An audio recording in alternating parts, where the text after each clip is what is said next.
A weathered pickup truck kicked up dust clouds as it rumbled down the gravel road toward the Whitmore farmstead in rural Nebraska. The year was 1987, and Samuel Whitmore had just made what he thought was the most practical decision of his 42-year-old life. After 3 years of struggling alone on his failing corn farm, watching his crops wither under scorching summer suns and his bank account dwindle to nothing, he had finally swallowed his pride and placed an advertisement in the Lincoln Journal-Star. Widowed farmer seeks wife for companionship and farm work. Honest woman preferred. Children welcome. What Samuel didn't expect was the response that would arrive on that fateful Tuesday morning, changing not only his life but revealing a web of secrets that had been buried in the Nebraska soil for over 2 decades. The letter was signed simply M. Catherine. Written in elegant cursive that spoke of education and refinement, qualities Samuel hadn't dared hope for in his desperate circumstances.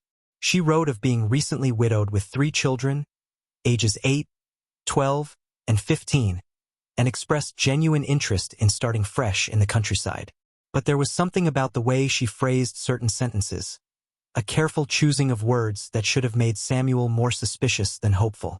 Instead, he found himself writing back immediately, his calloused hands struggling to form neat letters on the cheap stationery he'd bought in town. 3 weeks of correspondence followed, each letter revealing more about this mysterious woman who seemed too good to be true. She claimed to have experience with farm life from her childhood in Iowa, mentioned having some savings to contribute to the farm's rehabilitation, and spoke lovingly of her children's eagerness for country living. Samuel's neighbor, old Martha Henderson, warned him that it all sounded too convenient, but Samuel was past the point of listening to reason. His farm was 2 months away from foreclosure, his well had run dry, and the loneliness was eating him alive like a cancer. When Catherine finally agreed to come for a visit with intentions of marriage if they proved compatible, Samuel felt hope flicker in his chest for the first time in years. He spent his last $60 on a new shirt and had his hair cut in town, even going so far as to paint the peeling fence around his property. The neighbors thought he'd lost his mind, but Samuel was determined to make the best impression possible when Catherine and her children arrived on the afternoon Greyhound bus. The day of Catherine's arrival dawned gray and overcast, matching Samuel's suddenly nervous mood. He'd arranged to meet her at the bus station in Chadron, a 30-mile drive from his farm, and had borrowed his neighbor's cleaner pickup truck for the occasion. As he waited on the wooden bench outside Milligan's General Store, which doubled as the town's unofficial bus depot, Samuel rehearsed the speech he'd prepared. He would be honest about his financial struggles but optimistic about their future together. He would welcome her children as his own and prove himself worthy of the second chance at happiness that Catherine represented. When the bus finally wheezed to a stop in a cloud of diesel exhaust, Samuel's heart hammered against his ribs like a trapped bird. He watched as passengers began to disembark, a traveling salesman with a worn leather briefcase, an elderly woman visiting relatives, 2 teenage boys heading home from summer jobs in Colorado. But no Catherine appeared, and certainly no children. Samuel checked his pocket watch nervously, wondering if perhaps she'd missed her connection in North Platte. Just as he was considering asking the bus driver about additional passengers, a figure appeared in the doorway that made his blood run cold. The woman who stepped down from the bus was indeed Catherine, but she bore little resemblance to the person Samuel had imagined from her letters. Where he had pictured a wholesome farm widow with gentle eyes and a ready smile, he found himself face to face with a woman whose beauty was sharp and calculating. Her dark hair pulled back severely from a face that might have been carved from marble. Her dress was expensive, far too sophisticated for rural Nebraska, and her shoes were city shoes that had never touched farm soil. But it was her eyes that truly unsettled Samuel. Pale blue eyes that seemed to look right through him as if assessing his worth in dollars and cents. Behind her came not the 3 children she had described, but 2 boys who looked nothing alike and a girl who clung to Catherine's skirt with obvious fear. The eldest boy, who should have been 15 according to Catherine's letters, appeared closer to 17 or 18, with the lean build and watchful expression of someone far older than his years. The middle child, supposedly 12, was actually a girl of perhaps 14, with Catherine's sharp features but none of her composure. The youngest, described as an 8-year-old boy, was indeed a boy but couldn't have been more than 6, with haunted eyes that never quite met Samuel's gaze as they loaded into the pickup truck for the ride to the farm. Catherine maintained a steady stream of conversation that never quite addressed the obvious discrepancies between her letters and reality. She admired the countryside, commented on the healthy look of the cattle they passed, and asked intelligent questions about crop rotation and market prices. But Samuel noticed she never mentioned the children directly, and when the youngest boy tried to speak, she silenced him with a look that made Samuel's skin crawl. The drive that should have taken 45 minutes stretched to over an hour as Samuel took back roads, suddenly reluctant to reach his destination and confront whatever truth was hiding behind Catherine's carefully constructed facade. When they finally pulled into his farmyard, the children piled out of the truck with obvious relief, but Catherine remained seated, her pale eyes surveying the property with the same calculating expression she'd worn when first seeing Samuel. "It's smaller than I expected," she said finally, her voice carrying a note of disappointment that cut through Samuel's already fraying confidence. "But it has potential, I suppose. The question is whether you're man enough to realize it." That first night at the Whitmore farm passed in a blur of awkward silences and mounting tension. Samuel had prepared the spare bedroom for Catherine and planned to put the children in the small loft above the kitchen. But Catherine dismissed these arrangements with a wave of her hand. She would share Samuel's room, she announced, as they were to be married within the week, and she saw no point in maintaining false modesty. The children would sleep wherever they could find space. They were accustomed to making do. Samuel wanted to protest, to maintain some semblance of propriety, but something in Catherine's manner brooked no argument. As the evening wore on, he began to notice other troubling details about his unexpected guests. The eldest boy, who Catherine introduced as Thomas, had calluses on his hands that spoke of hard labor and a nervous habit of constantly checking the windows and doors. The girl, Mary, jumped at every unexpected sound and seemed to anticipate Catherine's needs with the precision of someone who had learned that failure to do so carried consequences. The youngest, little James, barely spoke at all, communicating mostly through gestures and frightened glances at the adults around him. Over dinner, a simple meal of cornbread and beans that Samuel had prepared with his limited culinary skills, Catherine regaled him with stories of her previous life that seemed to shift and change with each telling. First, her late husband had been a banker in Omaha who died of a heart attack. Then he became a railroad man from Kansas City who perished in a switching accident. By the time they reached dessert, he had transformed into a cattle rancher from Wyoming who succumbed to pneumonia during a harsh winter. Samuel tried to keep track of these contradictions, but Catherine's storytelling was so fluid and confident that he began to doubt his own memory. Perhaps he had misunderstood her earlier letters. Perhaps grief had confused her recollections of her husband's profession. When he gently pointed out one particularly glaring inconsistency, Catherine's eyes flashed with something dangerous before she laughed and claimed that Samuel must be tired from all the excitement of their meeting. The children said nothing throughout these exchanges, but Samuel noticed Thomas writing something in a small notebook when he thought no one was looking. The second day brought new revelations that made Samuel question everything he thought he knew about his situation. Catherine announced over breakfast that she intended to make immediate changes to improve the farm's profitability. She had contacts in Omaha who could provide better seed corn at discount prices, knew of federal programs that could help refinance his mortgage, and possessed knowledge of crop insurance policies that could protect against future losses. All of this sounded too good to be true, which, Samuel was beginning to realize, was exactly what it was. When he asked Catherine how a widow from Iowa had come by such specialized knowledge of agricultural finance, her answer was vague and evasive. She had been married to a very successful man, she said, and had learned by observation.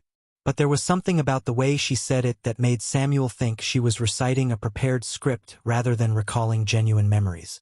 That afternoon, while Catherine napped and the children played quietly in the yard, Samuel decided to do some investigating of his own. He drove to town and placed a long-distance call to the Lincoln Journal-Star, claiming he wanted to place another advertisement and asking if they kept records of responses to previous ads. What Samuel learned during that phone call changed everything. According to the newspaper's records, his advertisement had received only 2 responses. One was from an elderly woman in Grand Island who had ultimately decided she was too old for farm life. The other was from a man in Lincoln who was clearly not serious about the arrangement. There had been no response from anyone named Catherine, no letter from Iowa, no mention of children or farming experience. Samuel's hands trembled as he hung up the phone, the implications of this discovery crashing over him like a cold wave. If Catherine hadn't responded to his advertisement, how had she known about it? How had she known exactly what to write to appeal to his desperation? And if she wasn't who she claimed to be, who was she really, and what did she want from him? The drive back to the farm seemed to take forever, Samuel's mind racing through possibilities, each more frightening than the last. When he pulled into his driveway, he noticed a strange car parked behind the barn. A black sedan with Nebraska plates that definitely didn't belong to any of his neighbors. The sight of that car sent ice through Samuel's veins, but it was what he discovered when he quietly approached the house that truly terrified him. Through the kitchen window, he could see Catherine sitting at his table with two men in expensive suits. Papers spread between them as they conducted what appeared to be a business meeting. The children were nowhere to be seen, and Samuel could hear Catherine's voice, crisp and professional, discussing profit margins and development timelines. Samuel pressed himself against the side of the house, straining to hear more of their conversation, and what he learned made his blood run cold. Catherine, whose real name he now understood, was not Catherine at all, was apparently some kind of advance scout for a development company based in Denver. They had identified his farm as a prime location for a shopping center, perfectly positioned at the intersection of two county highways with easy access to the interstate.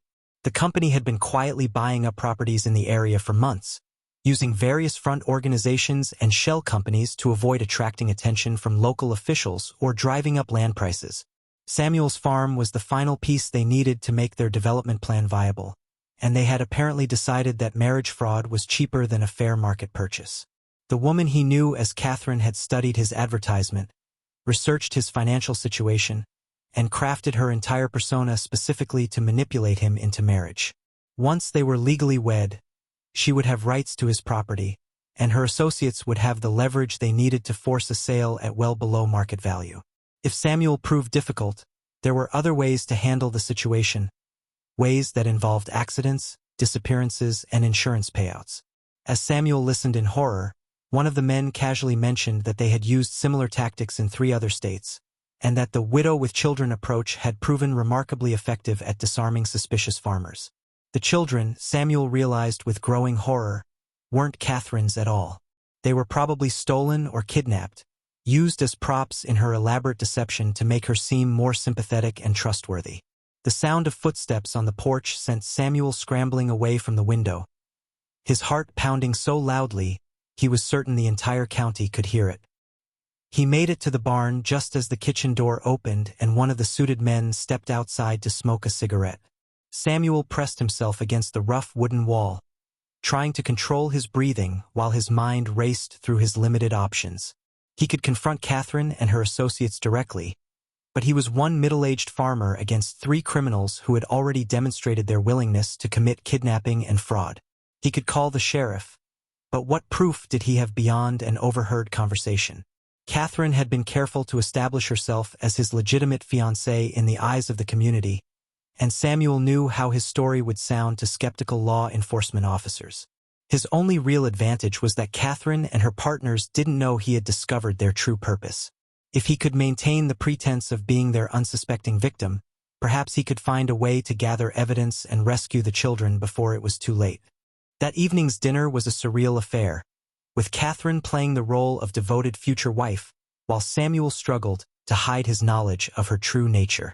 She spoke animatedly about their wedding plans, suggesting they drive to Lincoln the next day to obtain a marriage license and find a justice of the peace willing to perform a quick ceremony. The children sat in their usual silence, but Samuel thought he detected a new urgency in Thomas's manner, as if the boy was trying to communicate something important without being overheard. When Catherine excused herself to freshen up before bedtime, Thomas quickly passed Samuel a small piece of paper before retreating to his makeshift bed on the living room couch. Samuel waited until he was alone in the bathroom to read the note, his hands shaking as he unfolded the cramped handwriting. "She killed our real mom. Help us please. Car trunk has proof. Keys in her purse. The note was signed with 3 initials that Samuel assumed belonged to the children's real names. Names that were certainly nothing like the ones Catherine had given him.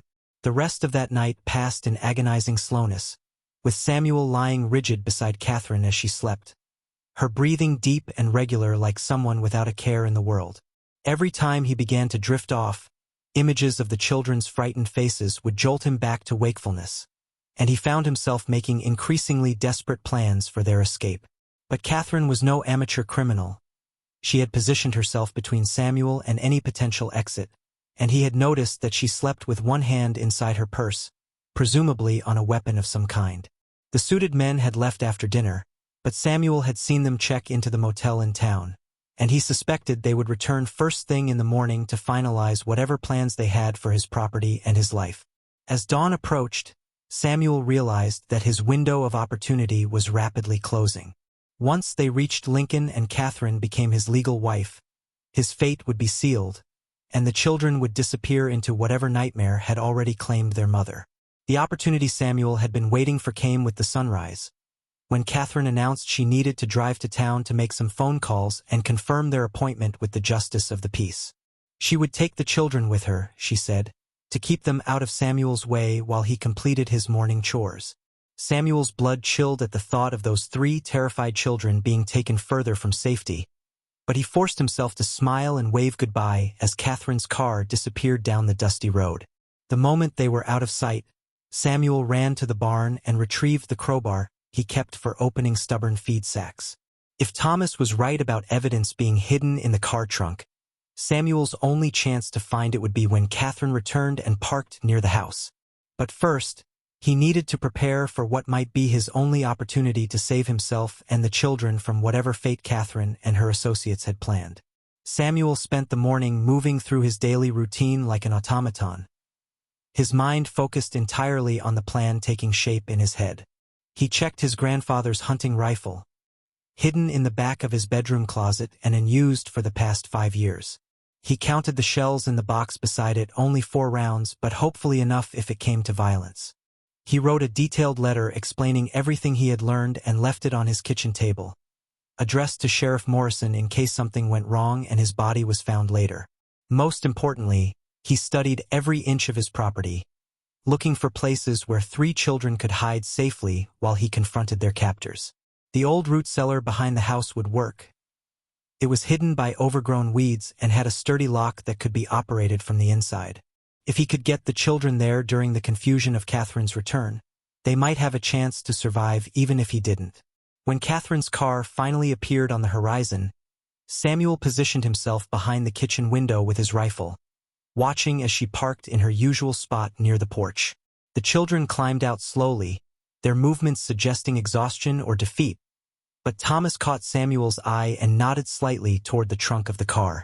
Catherine was talking animatedly on her cell phone, apparently reporting to her associates about the success of her mission in town. This was Samuel's chance, perhaps his only one. He slipped out the back door and made his way around to the far side of Catherine's car, using the vehicle itself to shield him from her view. The trunk lock looked expensive and complicated, but the crowbar made short work of the metal latch. Samuel's hands trembled as he lifted the trunk lid, not knowing what horrors he might find inside the cramped space. What Samuel discovered in that trunk was worse than anything he had imagined in his darkest fears. Wrapped in plastic bags were documents, photographs, and personal effects that told the story of not just one family's destruction, but several. There were driver's licenses and birth certificates belonging to at least 6 different women, all roughly Catherine's age and appearance. There were property deeds and marriage certificates, insurance policies and death certificates, creating a paper trail of systematic fraud that stretched back over a decade. Most damning of all were the photographs, pictures of Catherine with different men in front of different houses, playing the role of loving wife to farmers and ranchers across the Midwest. Some of the photos showed the same 3 children Samuel now knew as Thomas, Mary, and James, but there were others featuring different children, different ages, all with the same haunted expressions he had learned to recognize. A manila folder labeled Whitmore Operation contained detailed surveillance photos of Samuel's farm, financial records showing his mortgage situation, and a timeline for the property acquisition that ended with his scheduled death in what would appear to be a farming accident.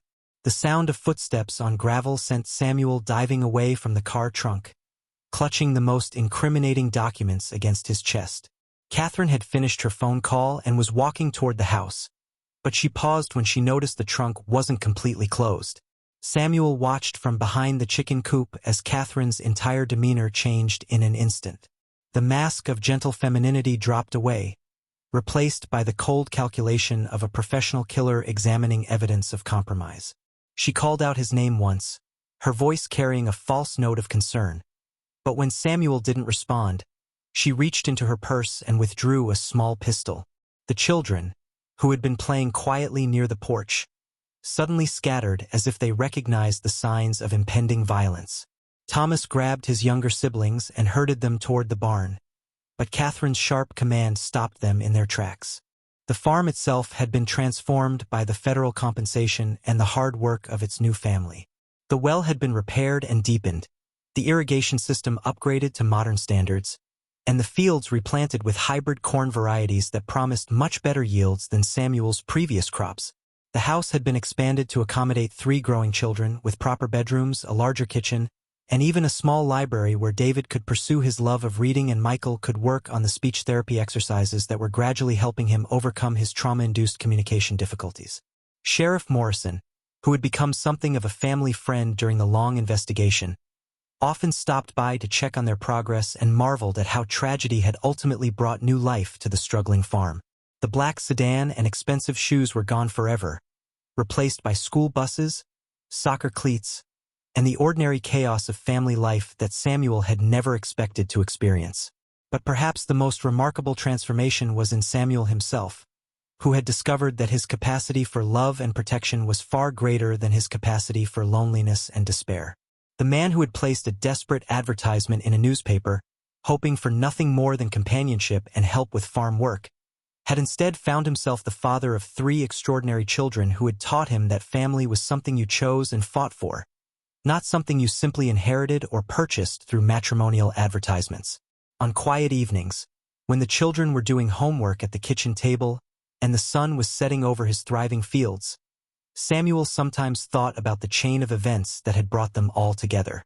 A criminal conspiracy had targeted him for exploitation and murder, but somehow, through courage, luck, and the unexpected heroism of a traumatized teenager, that same conspiracy had delivered to him the family he had never dared hope he could have. The story of Samuel Whitmore and his adopted children became something of a legend in rural Nebraska, told and retold in diners and farm equipment dealerships as an example of how ordinary people could triumph over extraordinary evil when they found the courage to act. Federal agents had warned Samuel that other members of Catherine's network might eventually surface, seeking revenge or trying to tie up loose ends. But as months passed without incident, the family began to believe that their ordeal was truly over. David had started high school and was already being recruited by college scouts impressed by his academic performance and mature leadership qualities. Sarah had joined the school's art program and was creating beautiful paintings that her counselor said represented healthy processing of her traumatic experiences. Michael was thriving in elementary school, his speech improving daily, and his nightmares becoming rare enough that he could sleep through most nights without incident. On the first anniversary of Catherine's death, Samuel took his children to visit the small cemetery where she was buried in an unmarked grave, paid for by the federal government as part of the investigation's administrative costs. They stood together in silence for a few minutes, not mourning their tormentor but acknowledging the strange path that had brought them together as a family. David placed a small bouquet of wildflowers on the grave, not as a tribute to Catherine, but as a symbol of life continuing and flourishing despite the evil she had represented. As they walked back to Samuel's pickup truck, now a larger model capable of safely transporting 3 children to their various activities, Sarah asked her adoptive father if he ever regretted answering Catherine's letters and getting involved in such a dangerous situation. Samuel considered the question seriously before responding that he regretted the danger and trauma his children had endured, but he could never regret the circumstances that had brought them into his life. Some stories, he told them, began with deception and violence but ended with truth and love, and theirs was one of those stories that proved ordinary people could overcome extraordinary evil when they refused to surrender hope.